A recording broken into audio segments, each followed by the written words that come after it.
বিরিয়ানি নাম শুনলেই জিভে জল চলে আসবে। আর হোমমেড আন্ডা বিরিয়ানি দেখো দেখতে যেমন সুন্দর হয়েছে, খেতেও কিন্তু হেব্বি হয়েছে। তাই এই বিরিয়ানিটা আমরা ঘরে কিভাবে বানিয়েছি সেটা যদি জানতে চাও তাহলে পুরো ভিডিওটা স্কিপ না করে দেখতে পারো। এর জন্য প্রথমেই ফ্রাইং প্যানে সাদা তেল নিয়ে নিয়েছি। তেলটা গরম হলে 3টে বড় সাইজের পেঁয়াজ কেটে রেখেছিলাম ঝিরিঝিরি করে, সেই পেঁয়াজগুলোর বেরেস্তা বানিয়ে নিলাম।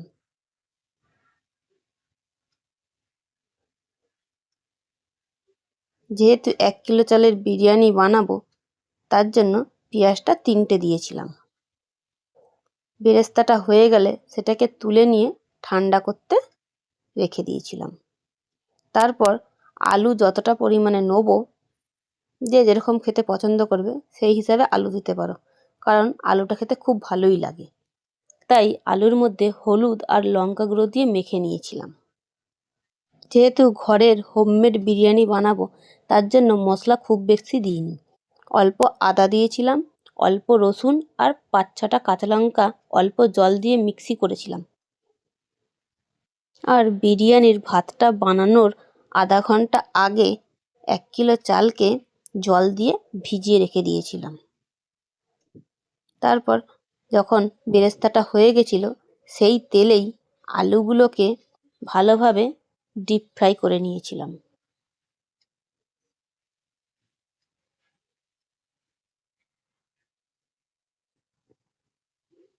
এতে কিন্তু আমরা কোনো কালার ব্যবহার করিনি।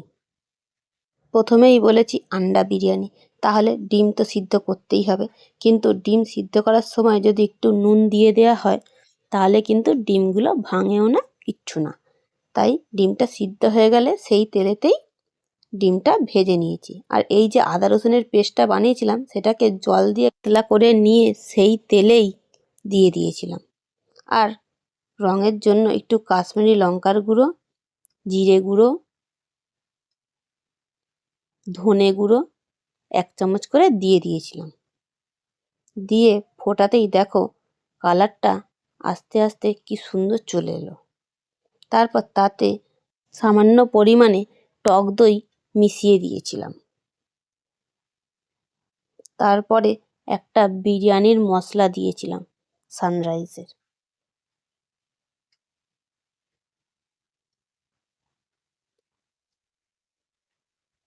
আর 1 চামচ চিনি দিয়েছিলাম স্বাদের জন্য।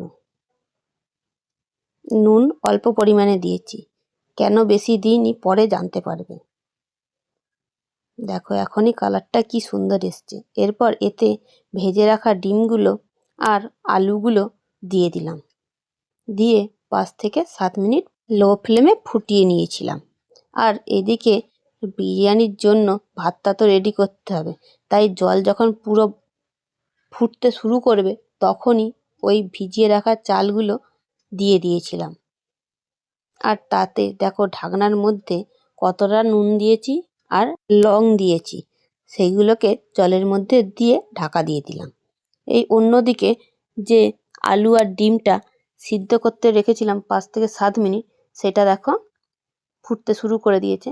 তখন সেটাকে তুলে নিয়ে যেই পাত্রে বিরিয়ানিটা বানাবো সেই পাত্রে তুলে নিয়েছি।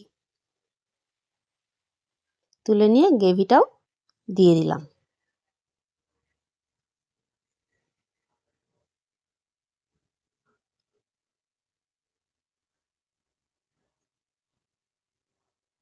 গ্রেভিটা দেওয়ার পরে দেখো কালারটা কি সুন্দর কিন্তু এসেছে।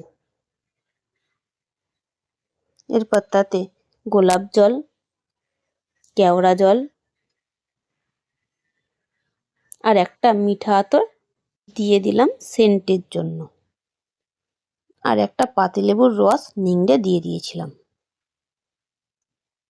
আর টক দই প্রথমে যা দিয়েছিলাম অল্প পরিমাণে, এখনও টেস্টের জন্য অল্প টক দই দিয়েছিলাম। আর এই দেখো পেঁয়াজের বেরেস্তাটা যে বানিয়ে রেখেছিলাম তা অল্প পরিমাণে ছড়িয়ে দিলাম। অন্যদিকে এই করতে করতে দেখো ভাতটা মোটামুটি রেডি হয়ে গেছে। যখন ভাতটা 90%-এর মতন হয়ে যাবে তখন ভাতটার জল ঝরিয়ে নেব। দেখো ভাত মোটামুটি 90%-এর মতন সিদ্ধ হয়ে গেছে, দেখেই বোঝা যাচ্ছে। সেটার জল ছড়িয়ে নিয়ে এবার এই মশলার মধ্যে ভাতটাকে ভালোভাবে আজার করে দিলাম। আর একটা ছোট কেশর দুধে ভিজিয়ে রেখে দিয়েছিলাম, তাই ভাতটা দেওয়ার পরে সেই কেশর ভেজানো জলটা ভাতের উপরে ছড়িয়ে দিলাম। আর পেঁয়াজের বেরেস্তা তখন তো পুরোটা দিইনি, তাই বাকি যেই বেরেস্তাটা ছিল উপরটাতে ছড়িয়ে দিলাম। আর পেঁয়াজের বেরেস্তা দেওয়ার পরে ঘি তো দিতেই হবে, নাহলে তো আর হবে না বিরিয়ানি। তাহলে এবারে এটার উপরে ঘিটা ছড়িয়ে দিলাম। দেওয়ার পরে ঢাকনা দিয়ে গ্যাস জ্বালিয়ে তাতে চাটু বসালাম। চাটু বসিয়ে সসপ্যানটাকে বসিয়ে দিলাম, কিন্তু লো ফ্লেমে 20 থেকে 25 মিনিট রাখার পরে যখন ঢাকনা সরালাম, দেখো কালারটা কি সুন্দর এসছে।